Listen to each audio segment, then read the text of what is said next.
এরা সহপাঠী মিলে রেস্টুরেন্টে খেতে বসলে ওয়েটার এসে বলে আপনাদের 10,000 টাকা বিল এসেছে। এরপর লোকটি বিল দেওয়ার জন্য ব্যাগ খুললে সেখানে দেখতে পায় একটি গাড়ির চাবি আর একটি গলার মালা, শেষে একটি 20 টাকার নোট ছাড়া আর কিছুই নেই। তা দেখে লোকটি লজ্জিত হয়ে যায়। পাশে থেকে তার বন্ধু বলে তুমি রাখো, বিলটা আমি দিয়ে দিচ্ছি। এই বলে লোকটি 10,000 টাকা ওয়েটারকে দিয়ে দেয়। এরপর ভদ্রলোকটি বলে আমি একটা কাজের জন্য 5 মিনিটের জন্য বাইরে যাচ্ছি, আমি এক্ষুনি আসবো, তোমরা এখানে থাকো। এই বলে লোকটি তার নিজের গাড়িতে যায়।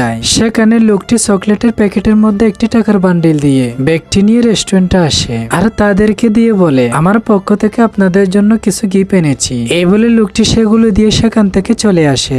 এরপর তার চকলেটের প্যাকেট খুললে একটি টাকার বান্ডিল দেখতে পায়। তা দেখে তারা অবাক হয়ে যায়। লোকটি বলে তার কাছে তো টাকা ছিল, সে তো আমাদেরকে বোকা বানিয়ে চলে গেল। এরপর বন্ধুরা কি হয় সেটি দেখার আগে তুমি যদি আল্লাহর নামকে ভালোবেসে থাকো ভিডিওতে লাইক দিয়ে চ্যানেলটি সাবস্ক্রাইব করো। এই বলে তারা দুজন তার পিছনে